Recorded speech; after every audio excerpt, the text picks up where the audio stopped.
that matter.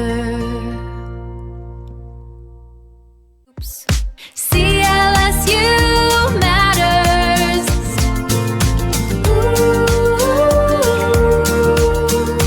Issues and stories that matter.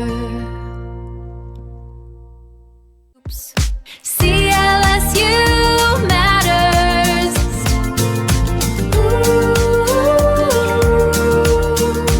Issues and stories that matter. CLSU matters.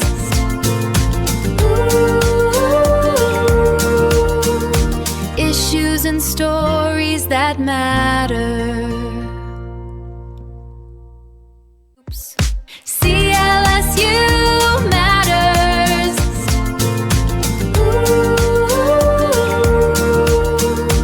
Issues and stories that matter. The views and opinions expressed by the host and guests in the interviews and commentaries are solely those of the individual sharing them. They do not necessarily reflect the views and opinions of the university, technical production staff, or their respective affiliates. The discussions are intended solely for educational, informational, and entertainment purposes. Hello! Welcome back dito sa ating CLSU Matters, the podcast. And again, nandito na tayo ngayon sa ating pang-5 episode. So, nung una, parang hindi natin iniisip na magtatagal tayo ng ganito, na masosurvive natin. And again, congratulations sa team kasi nasa pang-5 episode na tayo and nakikita natin na mas tuloy-tuloy na ang programa natin dito sa ating podcast. And ngayon nga, for sure, marami ang excited dahil ang makakasama natin ngayon ay hindi natin to mga usually na nakakasama sa ganitong setup eh. So, for sure, maraming curious sa inyo. Ano nga ba ang trabaho ng isang student journalist? Gaano nga ba kahirap ang trabaho ng isang student journalist? Kaya naman, syempre, sa mga nakatutok sa atin dyan, again and again, mamaya magpapalaro pa rin tayo. At of course, may chance kayong manalo ng CLSU notebook na may ballpen. So, naka-box pa siya. Ayan, kung nakikita nyo. So, sino ang maswerte? So, nakakaraan, dalawa yung kinukuha natin. So, since special yung price natin ngayon, so, iisa lang. Kaya naman, tumutok lamang kayo hanggang sa dulo ng ating kwentuhan para, of course, may chance kayong manalo ng ating CLSU notebook. Kaya naman, syempre, hindi ko na patatagalin pa kasi ako rin ay excited na ano nga ba yung mga mapagkikwentuhan natin ngayong hapon. Kaya naman, i-welcome na natin yung makakasama natin dito, live pa rin tayo dito sa Silides Studio, dito sa Dungon Museo de CLSU. Kaya naman, i-welcome na natin ang makakasama natin from the CLSU Collegian. Kaya naman, let's all welcome Merwin and Regina. So, yes, ayan. So, hindi to yung mga usual na nakakasama natin. Kaya naman, excited ako. Ano nga ba yung magiging takbo ng kwentuhan natin ngayong hapon. Ayan, so mga hindi nakakakilala, So, mga ngayon lang sila nakita. Kasi ngayon lang sila nagpakita sa camera. So, si Merwin ang head layout artist ng CLSU Collegian and si Regina ang features editor ng CLSU Collegian. But before we start, kumusta naman na kayo na ngayon ang i-interviewin at hindi kayo yung mag-i-interview?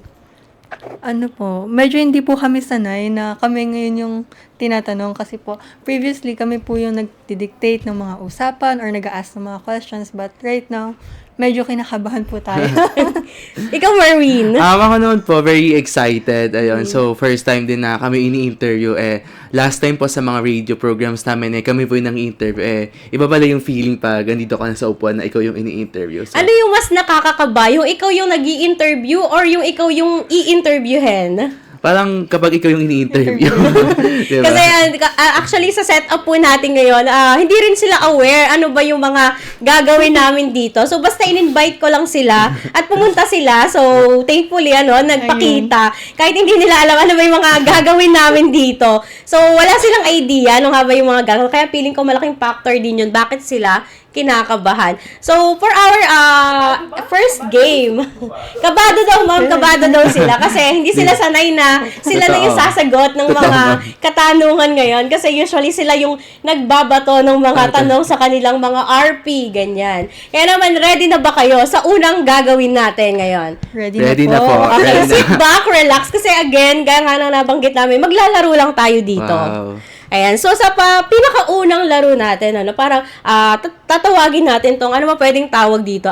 Picture the scenario. Wow. Sige, ma'am. Ayan, so, kay ready na sila. So, ganito lang siya. Ganito yung mechanics ng game natin.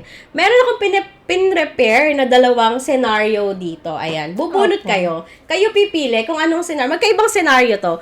Kayo pipili, kung ano yung mapupunta sa inyo. And then, meron tayong, dito, mga iba't ibang uri ng bagay. Ayan. Wow. Ayan. So, yan. Okay. So, pipili kayo ng dalawang bagay dyan na kung ano yung kukuhanin nyo based sa scenario na mapupunta sa inyo. Okay. Okay. Dalawang bagay Yes, lang ma'am. yung pwede nyong piliin and based doon sa scenario. And i-explain nyo sa amin bakit yung dalawang yon yung pinili nyo. Okay, ready na ba kayo? Ready. Yes, ma'am. Ready na po. Kinakabahan. Okay, so ito yung dalawang scenario natin. Sino unang bubunot? Sa Regina na Sige, po. ako na Sige, po. ikaw po unang pumili. Ayan. And ito yung kay Merwin. Ayan. So, buksan nyo na. Ano nga ba yung mga, anong situation yung mapupunta sa inyo? Kanina napunta yung situation 1. Napunta sa akin, situation 1. Okay, situation 1. So, Merwin, basahin mo nga ng malakas. Anong situation yan?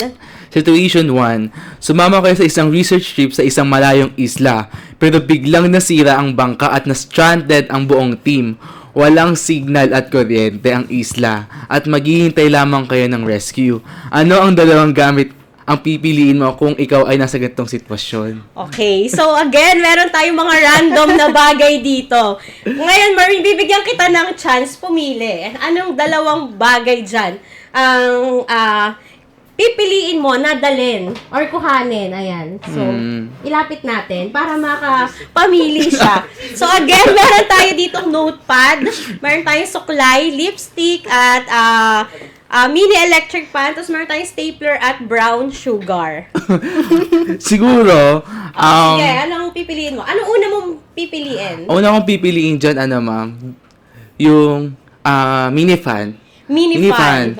Napakainit, ma'am, ngayon Napakainit. Tapos hindi ko kaya na walang electric fan, kahit isla siya. Siguro mini fan. Mini diba? fan.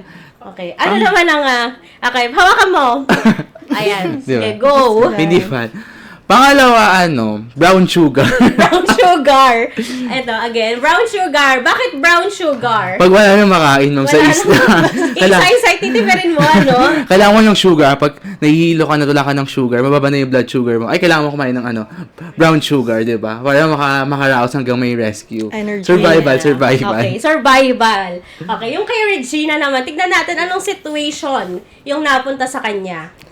Ang napunta po sa akin ay situation 2, which is kasagsagan ng paggawa niyo ng special issue ng magazine ng Collegian nang biglang maglandfall ang isang malakas na bagyo. Familiar? Familiar? Nawalan ng kuryente at signal sa buong campus at natrap kayo sa loob ng publication room habang bumabaha sa labas. Ano ang dalawang gamit na pipiliin mo kung ikaw ay nasa ganitong sitwasyon? Okay.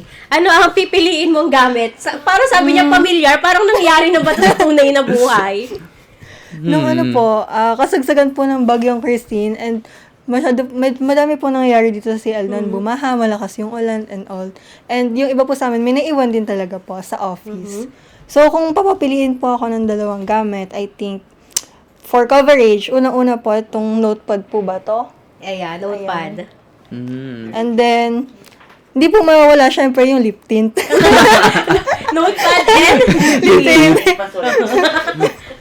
Okay, Ayun. bakit notepad? Syempre po, kapag may bagyo na at wala ng kuryente, hindi na po gagana yung phone. And kailangan mo ng pangsulat kung kailangan mo ng information. Kung may information ka na gusto mong i-relay, pang take note po ba, ganun. And then lip tint naman po. Syempre, kailangan maganda. Tama. Kailangan yung straight pa rin, Kahit nagre-relate ka ng information.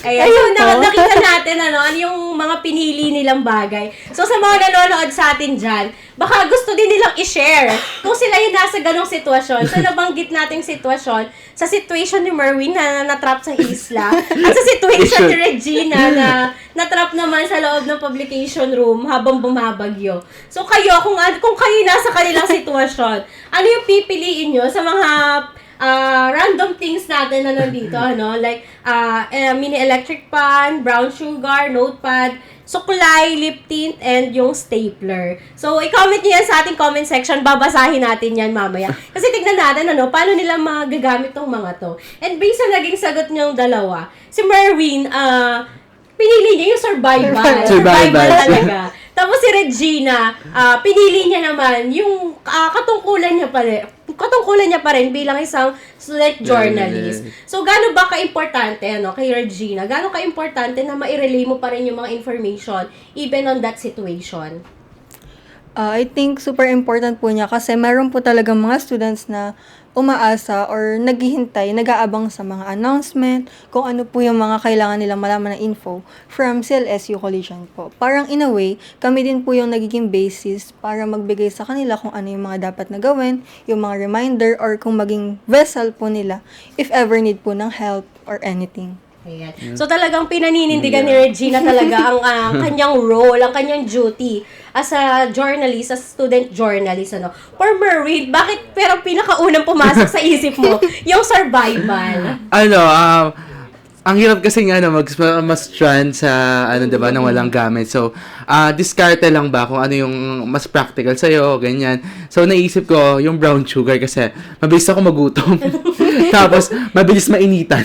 Kaya sabi ko Jesus life. Jesus life. Okay, so sa kayo, paano nyo ma-relate yung paano nyo yung pag-i-strategize? Paano nyo siya ma-relate sa isang student journalist?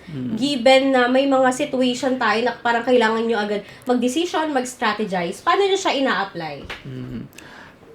And as po, in our editorial board, kapag kailangan namin ng mga desisyon, talagang we do look other perspective, ganyan. Nagtatanungan kami, guys, ano mga magandang solution, ganyan.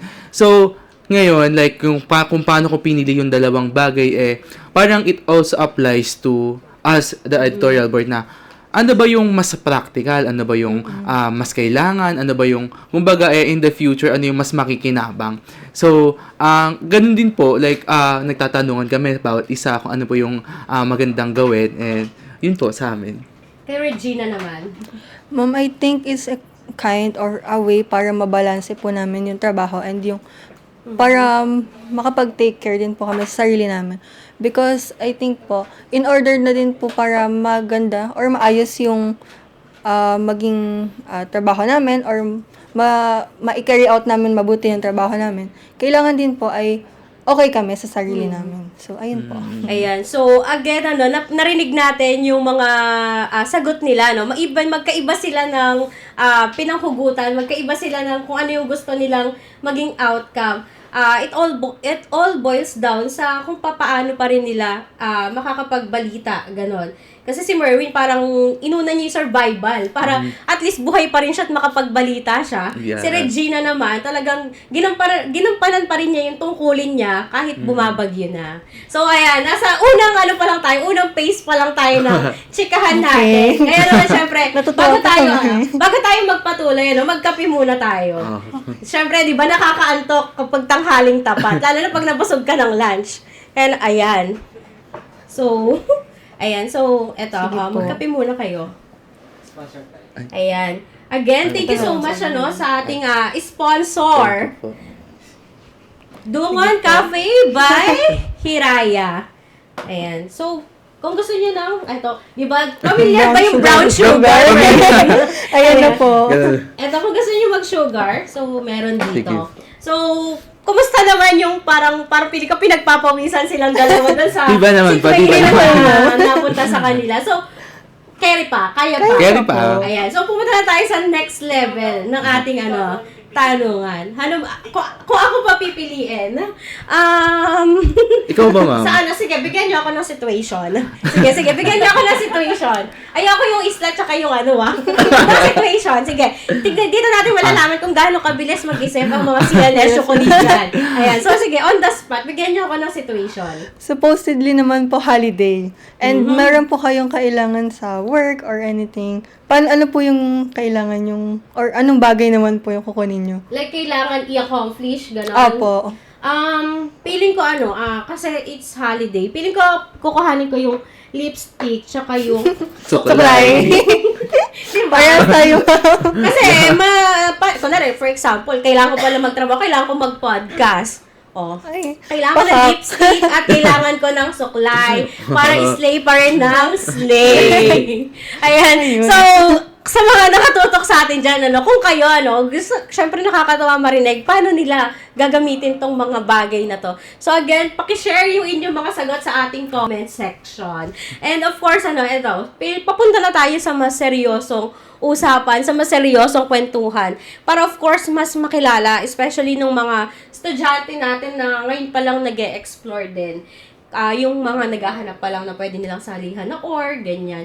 Kasi parang may mga first year tayo na parang gusto nilang maging join, pero hindi sila nabigyan din ng chance, even their elementary or high school days nila na sumali sa mga publication. Kasi, aminin din naman natin, may mga school din talaga na parang intact na kung ano yung team nila, yun na yun. So, hindi na nagre-recruit ng bago. So, meron akong mga na-interview na talagang ina-explore nila, kinikilala nila yung iba't ibang mga org dito sa CLSU para of course, alam nila yung sasalihan nila.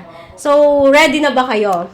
Yeah. Sige. Ayan. ma'am. So, for our second segment, so, kung mga nakakaraan, meron kaming habe or wale, or meron kaming true or trash. Ngayon naman, di ba, ayaw natin sa fake news. Opo. Yeah. Ayan. So, aware kayo sa real or Fake. Fake. fake? Bakit? Real or Okay. di ba nag-trending yun Yeah. sa TikTok? So, meron tayong mga statement na babasahin. Again, kung tama, sasagutin nyo ng real. At kung fake naman yun or hindi tama, sasagutin nyo ng Fake. Ayan, so talagang nag-trending yun, talagang real or fake. Mga ganun yung puro naririnig mo no? So, okay, ready na ba kayo? So, meron tayong mga statement dito and pwede nyo din siyang i-explain para mas maintindihan ng ating mga viewers. At iikot to sa role ng isang student. Actually, hindi nga student journalist Kasi journalist na talaga, no? Kasi Opo. actually, kayo, kahit student journalist, you are considered as Journalist, na talaga. practicing journalist. Yeah. Yes. Practitioner Okay, na so ready na ba kayo? Go, Ready. ma'am. Okay, para sa ating unang statement. Based sa journalist creed, ang periodismo ay isang tungkulin ng pagtitiwala ng publiko or public trust. Real or fake? Real. Siyempre. So, baka gusto niyo siyang i-explain para sa ating mga viewers. Okay. Ang journalism kasi is a public service.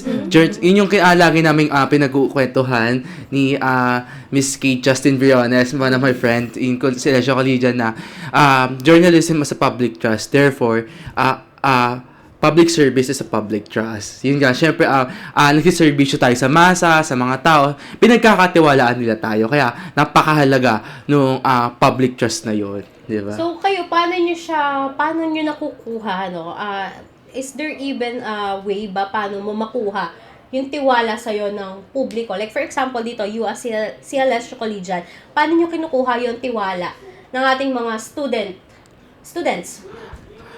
Ever since nung when you're a Celestia Collegian or when you're a student journalist or serving your college student publication, the moment you enter the publication, people trust you. Lagi nila sinasabi na, collegian ka, ganyan. Ay, may ano ba? Parang meron silang tiwala sa iyo na ikaw ay nagre-rely ng mga information, sa inyo nakakating information. So the moment you became a student journalist is also the moment that the people trusted you. So, kumbaga parang napunta kayo sa position na yan, sa kinalalagyan nyo ngayon, you as head layout artist and you as a features editor. Kasi may tiwala, hindi lang yung buong sangka-estudyantehan natin, ano, even the people inside CLSU Collegiate. Yes Kasi, po. di ba, I think ine-elect din, ano, yung mga, tama ba? Ine-elect ba siya? Yung yung sa board. mga, kunwari, you as head layout artist Selection or po. so, May di ba, may selection process process of po. selection pa Selection. din. Okay, so next statement natin. Mas mahalaga ang bilis ng paglalabas ng balita kaysa sa accuracy nito. Again, it is real or fake? So, sino mag-explain ito? Ako na lang. Go. Sige. I believe po kasi na kapag kaya maglalabas tayo ng balita, hindi po tayo pwedeng magpadalos-dalos. Yes. So, syempre po, kailangan nating maging credible para sa masa na pinagsisilbihan natin. So, in a way po, kailangan nating gumamit or i-make sure muna na yung information na i-rely natin ay tama talaga. So, paano po ba natin ginagawa yun? Meron po tayong mga methods or sa interview na hindi po tayo nag-rely sa one source lamang, kundi po nagtatriangulate tayo to see the whole situation better. Ayun po. Ayan. So, kung kayo, di ba, given na when we say news is dapat bago, dapat kumbaga hindi pa siya panis. Kasi parang pagka umabot siya ng ilang araw, so yun yung hindi mo na siya like parang medyo late na. So, given the short time, ano yung mas, parang may mga technique ba kayo para i-verify yung mga information na hawak nyo in that short period of time? Ano yung mga techniques na baka pwede nyo i-share sa ating mga viewers or listeners ngayong hapon? Sa CLSU Collegiate po kasi meron kaming editorial process. So, ginagawa din to ng mga media practitioner na dumadaan sa news editor, sa associate editor, kay editor-in-chief. Yan po mga facts namin. Ang technique lang namin talaga is palagi is meron kaming mga connections. Halimbawa, meron kami receive na information about the memorandum na cancel ang pasok, ganyan. Ginagawa po namin is nagchat-chat po kami. Halimbawa po, nagtatanong po kami kay VPA po, tapos nagtatanong po kami kung sino-sino pa kayo sa USSC. So, parang ang napakahalaga din as a student journalist that kilala mo kung sino yung mga dapat mong pagtanungan, di ba? Kapag may mga nakarating sa information, una namin inalam kung totoo ba or hindi. Tapos nagtatanong kami sa mga taong merong credibility, ganun ba, mga USSC, mga Vice President, and even the President, mga ganun po. Yes. Okay. So, next statement natin is, ang pagsupil or suppression sa isang balita ay maituturing na inexcusable o hindi mapapatawad. Maliban na lang kung ito ay para sa ikabubuti ng isang kaibigan. Real or fake? Fake. Okay. Hindi. Okay. Explain. Above friendship, always uphold what is truth. Even if it costs a thing. So, napakahalaga as a student journalist, ang unang priority namin talaga is to, uphold what is true and what is right. Yun naman lagi above all. So, well, friendship daw pero kung gano'n, sorry friendship. Pero, Sorry, friend. yung totoo muna. Yes. Saka ito po talaga ang pinaka-core ng CLSU Collision and pumasok po kami dito knowing that. So, wala po talagang pwedeng bumuwag doon. So, para masasabi nyo ba na walang personalan, trabaho lang? Mga Totoo. ganun. Work lang. Yeah, work lang. Okay, so pang-apat na statement natin, dapat lamang na ang isang journalist ay magsulat lamang ng mga bagay na kaya niyang panindigan sa harap ng Diyos at ng tao. Real or fake? Loading. Ulitin ko ba yung statement? So, okay, so pang-apat na statement natin, dapat lamang na ang isang student journalist or isang journalist ay magsulat lamang ng mga bagay na kaya niyang panindigan sa harap ng Diyos at ng tao. Real. Real naman po. Ayun po. Kasama po talaga yung paninindigan sa trabaho na to. And kapag gumagawa po kasi kami, parang nag-aalay na din po kami ng part of us namin na may tiwala po kami dun sa gawa namin and therefore, kaya po namin tong pangatawanan. Ano man po yung magiging consequences niya po. Actually, totoo. Like, pati po sa may layout, kung ano yung mga nilayout mo, pinapanindigan po talaga namin kasi napakahalaga na yun, meron din pong accountability. Siyempre, yung paninindigan comes also with the responsibility of yung trabaho na yun po. And Kaya also, parang kakibat din ito, yung napag-usapan din natin kanina, yung public trust. totoo Opo. po. So, kumbaga, sa inyo nakasalalay kasi yung paniniwalaan din ng mga nag-aabang sa kung ano nga ba yung mga i-release na isang publication. Okay, so yung panglimang statement natin, ang pagtanggap ng bayad o pabor mula sa isang advertiser para sa isang editorial ay isang pagtataksil sa tiwala ng mga mambabasa. Real. Ano ba? May mga na-experience na ba kayong gano'n na parang may mga pabor na hinihingi, ganyan? Wala naman po kami na-experience na ganun po na nagpapabayad kasi we are very true and very stick with our job na being a student journalist is a thankless job, di ba? Hindi din po kami nagpapabayad, ganyan. So, talagang we write for what we think is right, what is right for our readers po. Ganun. Ayun po. Ayun po, sabi ni Regine. Copy-paste ko na lang po yung sagot ni Marina. I think din po kasi nasa-sacrifice din yung credibility kapag nagpapabayad ko. And as journalist po, lagi tayo nakaside kung ano yung tama, kung ano yung makakabuti sa community natin. Ayan. So, malinaw na. Pero wala pa naman kayo na-experience na gano'n, Wala Wala po. po. Wala pa kayo na-encounter. Okay. So, yung pang-anim na statement natin, ang periodismo ay dapat lamang maglingkod sa mga makapangyarihang tao sa lipunan upang mapanatili ang kaayusan. Real or fake? No, mali. Mali. Mali. Okay. Opo. Kasi first of all po, ang tagline po ng CLSU Collegian for Student 3 Community. So, kung may nangyayari man po kami or may mga events po kami na kina-cover, nakaside po talaga tayo sa mga estudyante or kung sino po yung nakapaligid sa atin na naaapektuhan po talaga ng issue. Ayun po, if I may add, tinuro din po sa amin sa DevCom Ay. na bottom-up approach. Like, Grassroots. when you're serving, always on the grassroots. Yun po talaga lagi. Grassroots, like yung mga tao po, mga community, estudyante, magsasaka. So, napakahalaga na sila yung una mong pagsisilbihan po with your job as a journalist. So, yeah. So, sa mga talagang nakikinabang ng mga Opo. information na nilalabas nyo. So, 7 na statement natin, ang pagiging fair o patas ay nangangahulugan ng pagbibigay ng boses sa lahat, anuman ang kanilang katayuan sa buhay. Real. Yan. So, paano nyo nami-make sure na talagang parang nabibigyan nyo ng boses lahat ng, let's say, parang stakeholder ba ang tawag, or yung sa mga taong nag-aabang din talaga sa kung ano yung mga information na binibigay ng CLSU Collegian? Para po sa akin, mahalaga po na mag-provide tayo ng platform in which parang safe po sila na makakapag-express po ng opinion nila kung paano sila naapektuhan ng isang issue o pangyayari dito po sa, for example, sa university. Totoo po. Ayun nga, parang nasa tagline din namin na for student equality. But also, we are trying to, i-check lahat ng mga possible angles, ganyan. So, pag nag-interview kami ng mga nito, dapat interviewin din namin para lahat may side. So, we need to be fair and also, fair and right. So, ganun po ginagawa namin kapag nag-interview po kami. Hindi lang po isang tao yung ini-interview po namin. Talagang multiple Marami. prospect po yung ini-interview namin.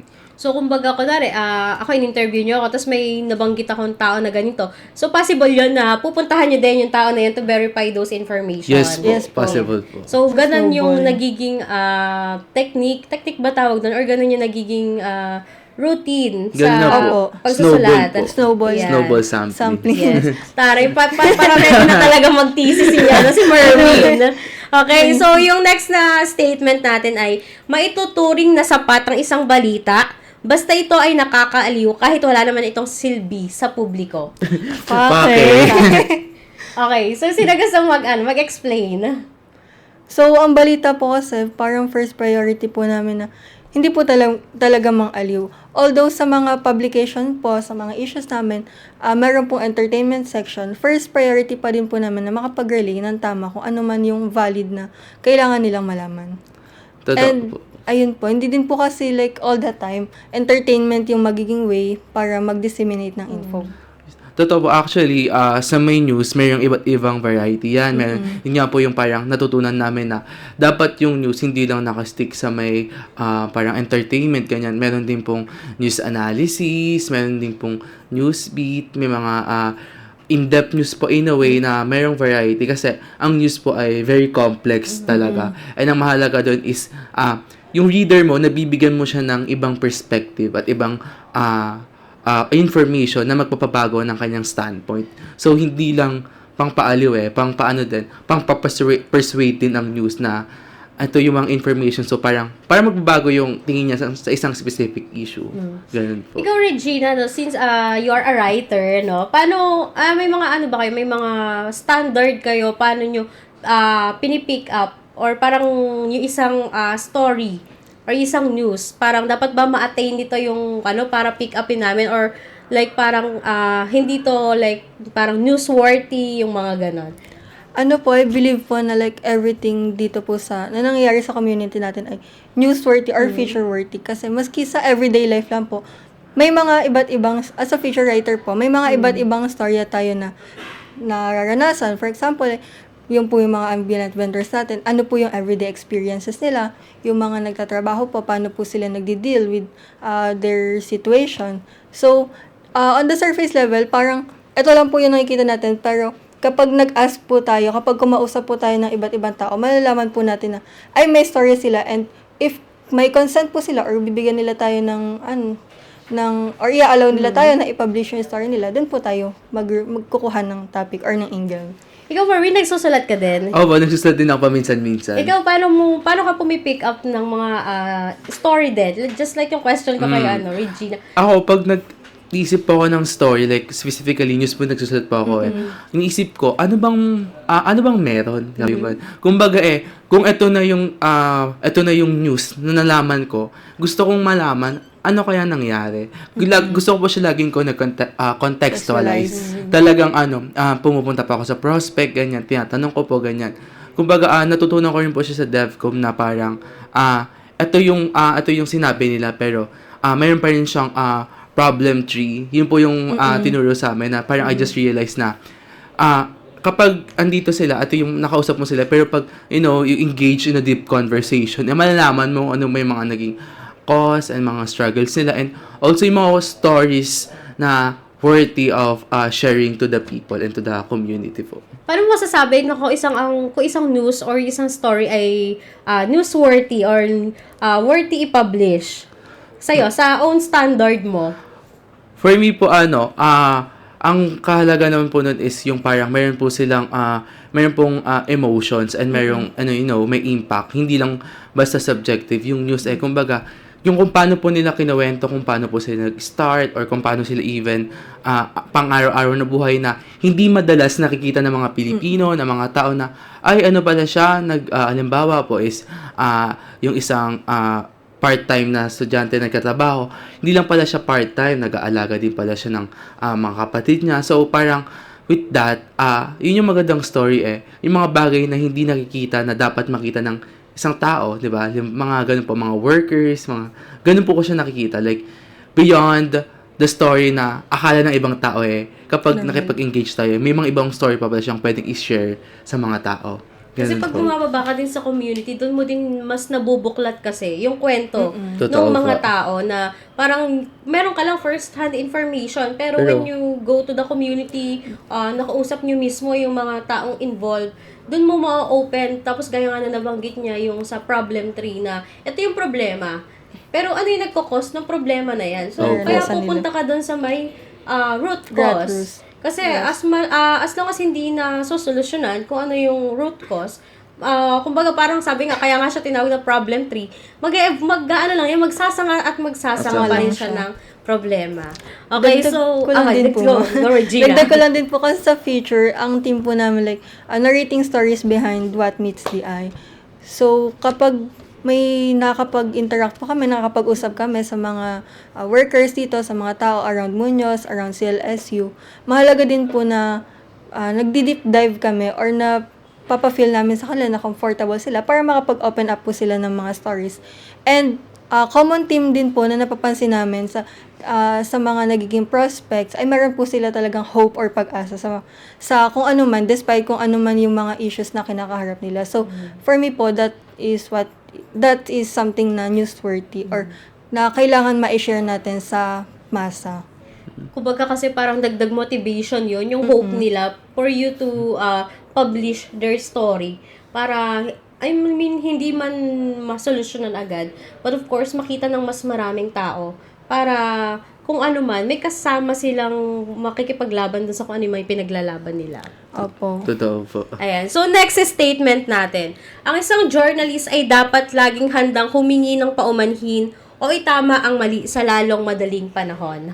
Real or fake? Real. Real. So, may mga na-experience na ba kayo? Like, for example, first-hand experience na may na-produce or na-publish kayo na information or like, for example, sa layout, nagkamali ng ano. Paano nyo hinandle yung mga ganong situation? Sa amin naman po, parang there's nothing wrong naman na pagkakamali. 'Di ba? Pero iniiwasan namin siya. Pero nakaranas naman kami before, gumagamit po kami ng erratum. Erratum, ganun po. Yung erratum is for meaning correction. So, last time po nagkamali kami sa may information. Halimbawa, na mali yung lagay ng pangalan, ganun po. Kino-correct din po namin agad po. Once na, nakarating po sa amin agad. So, I think naman, inahandle agad namin siya, ng mabilis kasi, tumataas po kasi yung traction ng mga Facebook eh. So, kapag ganun po, may mga nagsabi po sa amin, ay, may mali po sa facts, ganyan. Yun po, bine-verify po uli namin, nagtatanong kami, and then, correct and erratum, mga ganun po. Ayun po. Minsan, ina-add po namin sa dulo ng mga post or nasa comment section po yung erratum or further details na kailangan. Paano pagka yung mga gano'n, like for example, yung nasa write-up, gano'n ka-importante na pag nakarating sa inyo, mapalitan nyo siya agad? Ano yung bigat nun pag hindi nyo siya nabago or hindi kayo nakapag-erratum agad? Siyempre po, since madaming nag-aabang sa CLSU Collegian, for example po, namali po kami ng date na na-publish or na-type. So, kailangan po siyempre na mabilisan yung maging intervention natin doon kasi may mga tao po na akalain, ganito pala yung dapat na date na kailangan puntahan natin, which is hindi naman. So, doon po namin kailangan talaga na mabilis na response. And that's why sa editorial board din po, kapag hindi po available yung isa, meron po nakasunod agad na pagkakonsultan. So, napakalaking bagay din niya na tama yun na ilalabas natin. Kasi parang given na mas digital na tayo ngayon, napaka-fast-paced na ng mga pangyayari na parang anytime pwede nila i-post na, like for example, gaya na banggit niya, nagbago yung venue, yung mga ganung bagay na. So, yung oras din, nung mga makakabasa, yung mga information na inilalabas. Kaya napakalaking bagay din niya, especially na sa mga estudyante, kasi yun yung pinakakuha ng CLSU Collegian, yung mga students. So parang they rely on your information. Okay, so next statement natin. Ang journalist creed ay nagsasabing ang tunay na tagumpay ng isang pahayagan ay nasusukat sa dami ng kinitang pera. Hindi po. Hindi po. So, anong nyo doon? Alam nyo po, ang pag-serve to the people is that very kumbaga kung thankless job ang journalism, it's also priceless. Alam mo mga priceless po dyan yung mga taong natulungan po. Dahil lang, halimbawa po, before, mayroon kaming feature yung kay yung isang pageantera po ng last year magazine namin. Nung pinublish po namin yon, tapos, ang dami po nag-donate po sa may prospect po namin na pageantera po. May mga nag-donate po ng bigas, ganyan po. So, parang, yung trabaho lang namin po nun is, gusto lang namin ikwento yung kwento niya sa pageantera, pero ang dami pong tumulong sa kanya para po mabigyan po siya ng mga groceries, ganun po. So, kumbaga, hindi man po kami sumisweldo, pero yung mga ngiti, yung thank you, or yung mga pasasalamat po ng mga prospect namin na, thank you very much, CLSU Collegian, for relying the information. Yun po yung parang na-receive po namin, yung ganong feedback po na ang sarap po sa feeling pala na naka-receive ko ng ganong feedback po. Mas magaan din po sa puso kapag nakikita namin na yung mga napagsulatan namin or yung mga prospects namin dati, parang napapagaan po namin yung buhay in a way. So, ito, gusto ko lang din itanong, given na I think ilang years na din kayo sa CLSU Collegian, and ang dami-dami nyo na rin naisulat na stories, na i-cover ng mga events. Ano yung parang meron ba certain event or isang story kayo na na-feature or naisulat na parang feeling nyo yun na yung parang greatest prize na nakuha nyo as a student journalist? Siguro po ako as a layout artist. Lahat po kasi ng mga DevCom articles po before nung last year term po, School 67 ay ako po nag-layout ng mga DevCom po doon. Tapos parang sarap sa feeling na parang through the visual communication po ang dami pong natatouch na community, ang dami pong kumbaga sa pag-layout din po pala nare-recognize nila na ang ganda i-visualize nung mismong article. Ganun po. So, parang, pinaka-ano ko po dyan is yung mga magsasaka from Gimba po. Article po na ni former news editor po, Jeremy. Parang yung article po about sa bababang presyo ng bigas po, ganyan. Tapos, gusto ko lang po siya i-layout. Gusto ko lang siya gawin, ganyan. Kasi parang ang ganda ng visual ko, ang ganda ng mga graphics, ganyan. Nilagay ko. Tapos, ang dami po palang na-touch na community ng mga magsasaka sa Gimba po. So, parang sobrang priceless po nung infographics na nagawa ko po noon.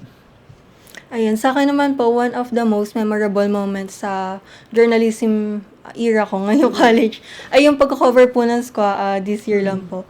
So, yung mga athletes po natin kasi nakakwento nila na malala or medyo parang mabigat po yung mga nagiging training nila. Madami silang binabalanse sa ACADS or sa mga sports. And kapag naka-cover daw po sila or natututukan, parang it makes them feel na appreciated. So, nakakatuwa po kapag nakikita nila yung mga ganong work.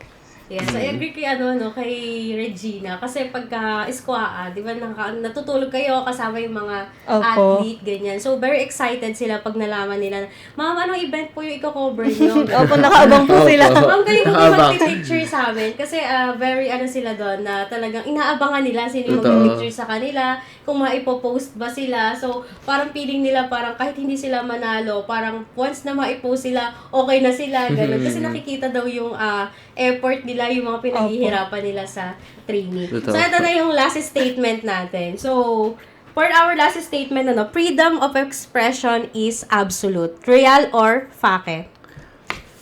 Fake. Fake po. Yan, if I may explain po, hindi po absolute ang freedom of expression, di ba? Natutunan ko po siya sa DevCom, tinuro po sa amin na hindi po absolute ang freedom of expression kung yung freedom of expression ginagamit mo to downgrade one another or to, ginagamit mo yung freedom of expression para mang-degrade ng tao. Siyempre, hindi na siya freedom of expression. So, tinatapakan mo na rin yung ibang karapatan ng ibang tao. Ganun po. Ayun, so kaya kailangan din po, you have to keep it straight kung ano po yung makaka-benefit sa community. Doon po tayo mag-rely. Totoo po.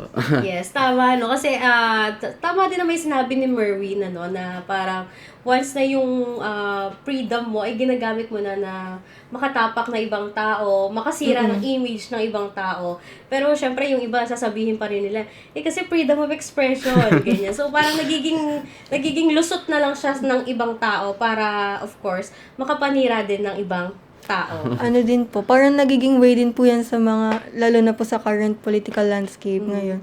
Parang madami na din pong other creators na ginagamit yung ganung way of thinking para makapagpakalat ng hindi naman tama na impormasyon. Totoo po. Ayun. Like for example, di ba meron ng parang nagiging yung mga content creators Yun na po. they call themselves as journalists na din. So anong take nyo sa mga ganung bagay na parang nag-share ka lang na information, you as a content creator, tapos kiniklaim nila na they are journalists.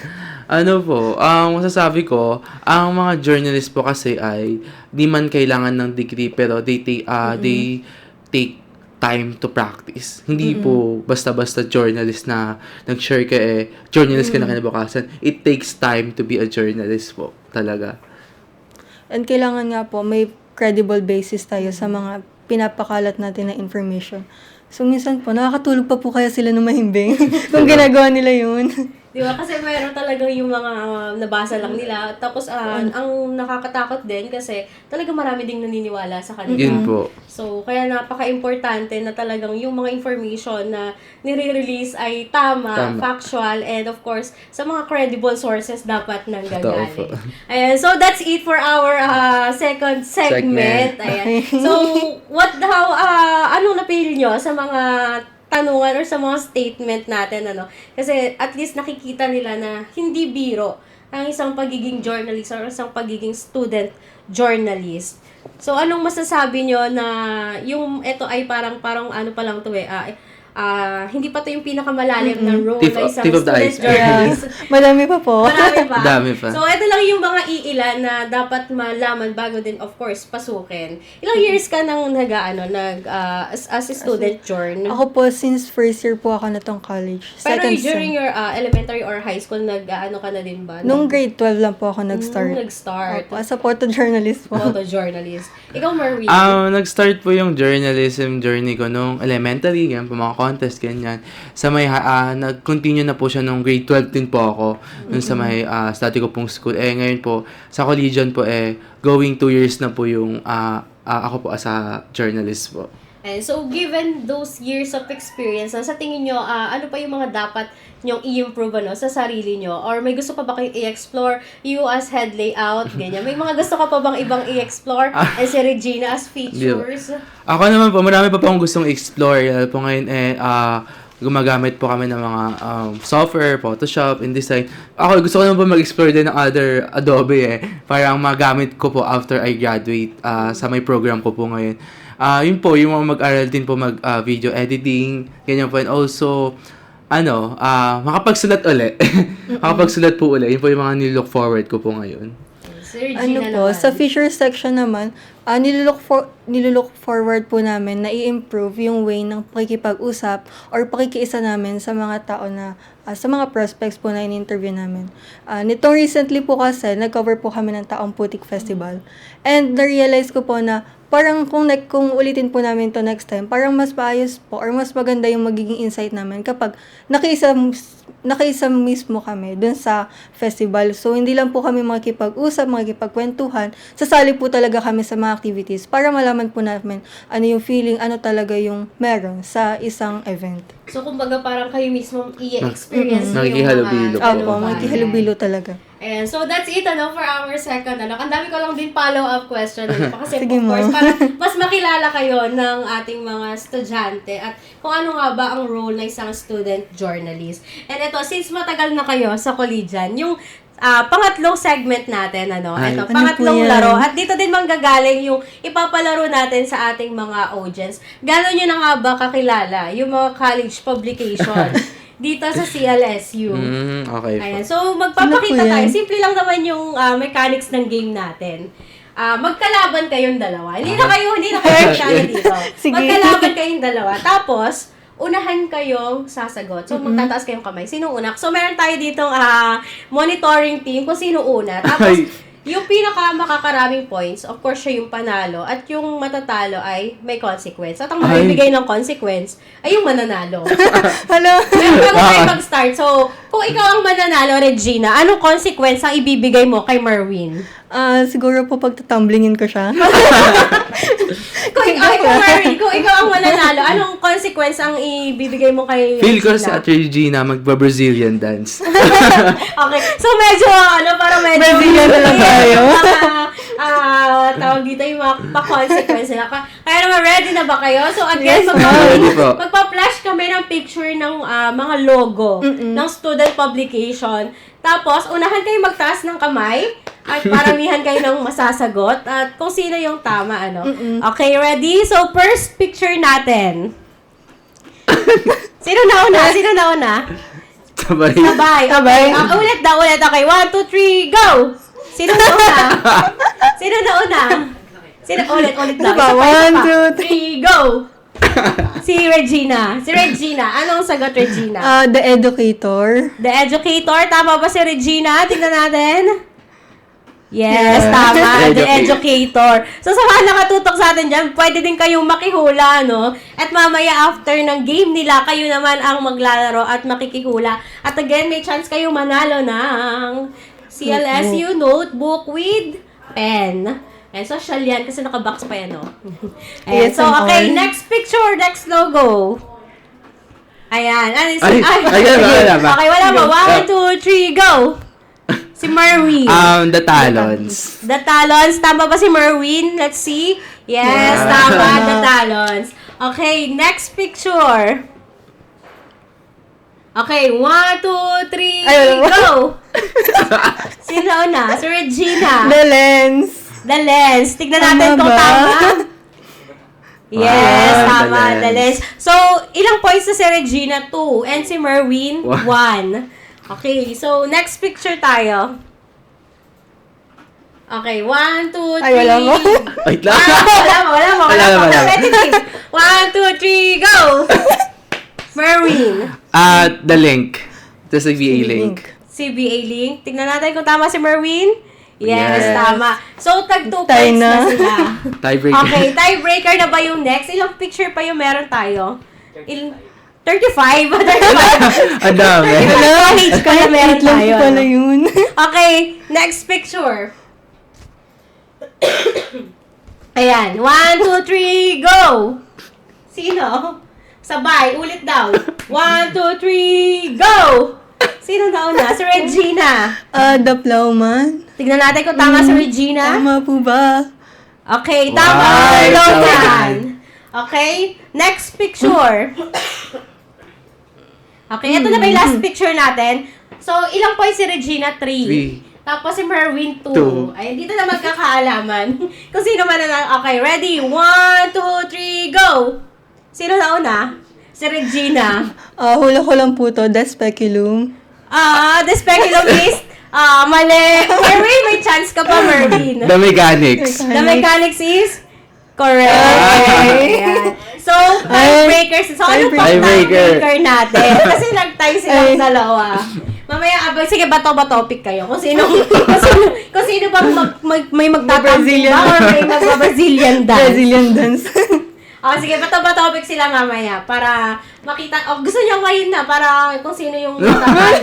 Game, go. Bato ba topic? Parang tiebreaker. 1, 2, 3, go. Bato, pick.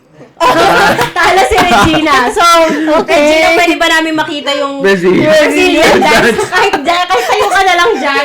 Paano ba yung Brazilian May Hindi ko dance? din alam. Trending lang po siya. May tugtog po ba? Paano ba yung tugtog nun, ng Brazilian dance? Ganun ata yun eh. Yung ganun. Kahit wala lang tugtog ka, imagine mo na lang may tugtog tayo. Ganun. Pang TikTok. Baka makapiright Sabay tayo. tayo. Nagtutugtog tayo. 1, 2, 3, go. Imagine nyo na lang yung Imaginary na lang yung po yung yung tugtog. trending na sinasayaw sa TikTok. Okay, so makaka-copyright tayo pag Yeah. pinatugtog natin. Baka mamaya bigla i-take down ni Ni Meta Meta. yung live natin, So again, thank you so much sa pakikiisas at Yes, pakikipaglaro, pakikipagtsikahan sa amin ngayong hapon. But before that, tignan naman natin kung since kayo, hinulaan nyo yung ilang colleges, college publication. Tignan naman natin yung mga nakatutok sa atin. Sila naman yung may mahulain tanong. natin kung Sige. Ready na ba yung mga nakatutok at nanonood sa atin? So again, magpa-flash lang po kami ng picture and then huhulaan nyo kung ang college publication na yon. So, first comment, yun po ang ating magiging first winner. So, meron tayong monitoring team dito. Ayan. So, again, first, first comment po, pamain na lang, charot. Okay, ready na ba? Okay, pa-flash na po ang ating picture. Ayan. So, nakikita nyo po sa screen, paki-comment na lang kung anong college publication yan. So, dapat po pangalan ng publication. Kung gusto nyo rin at sisipagin kayo, ilagay nyo na din po ang pangalan ng kolehiyo. Pili ko alam nila, nila Merwin to. Hindi na ako pwede Kung anong logo to ng publication. Tingnan natin, kung meron na bang nakakahula. Ayan, so wala pa pumapasok sa mga nakatutok sa atin. May chance po kayo manalo ng... Meron na po. Meron na. Ayan. Ito yung mapapanalunan nyo. At Sino po? again, i-claim. So, eto, nag-comment si Sir Kirby Tabilang. The Collegian. Speculum. Ayan. Ay, Collegian din Collegian siya. po. Ayan. Nakatutok. Dapat ano? So, ayan. So, si Sir Kirby ang nanalo. Tama ang kanya sagot, the speculum. At siya ang nanalo nitong ating Wow. CLSU notebook. Again, Sir Kirby, pakiklaim na lang dito sa dungol. Dadali ka lang. Dali ka lang po namin. So, tingnan natin ano nga ba yung laman nito, ano, para at least makita nila. So, meron tayong notebook at ballpen. Wow. Ayan, social yan. May Hindi mo merch. nakabox pa, di mo kaya.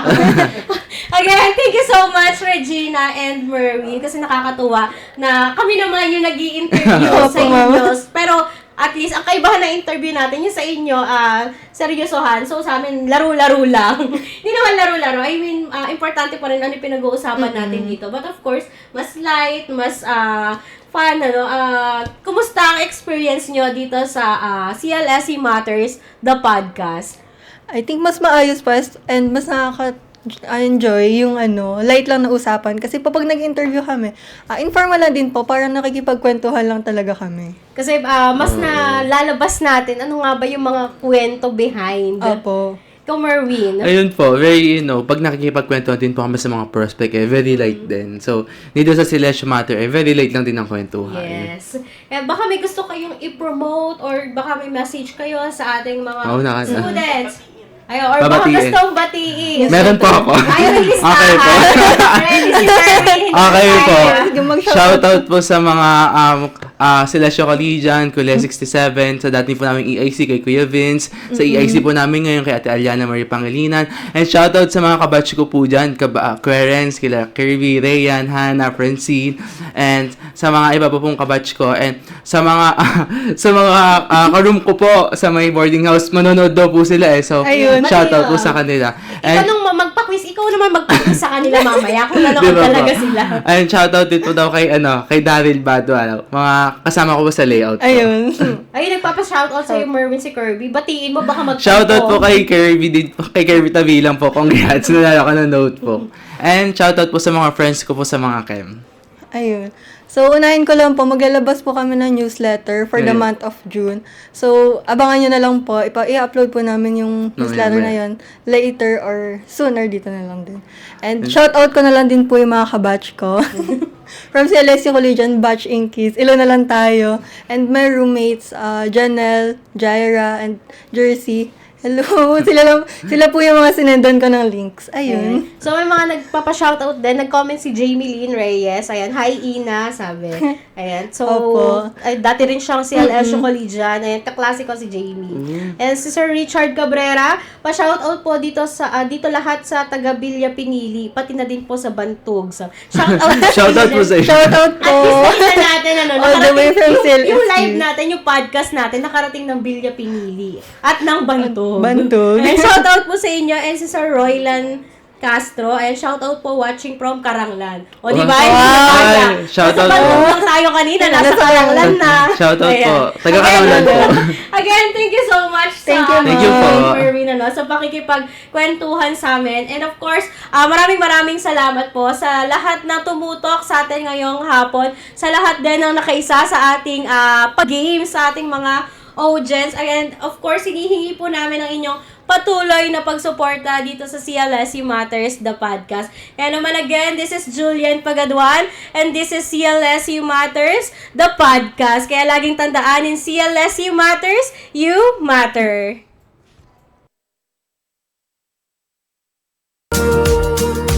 Issues and stories that matter.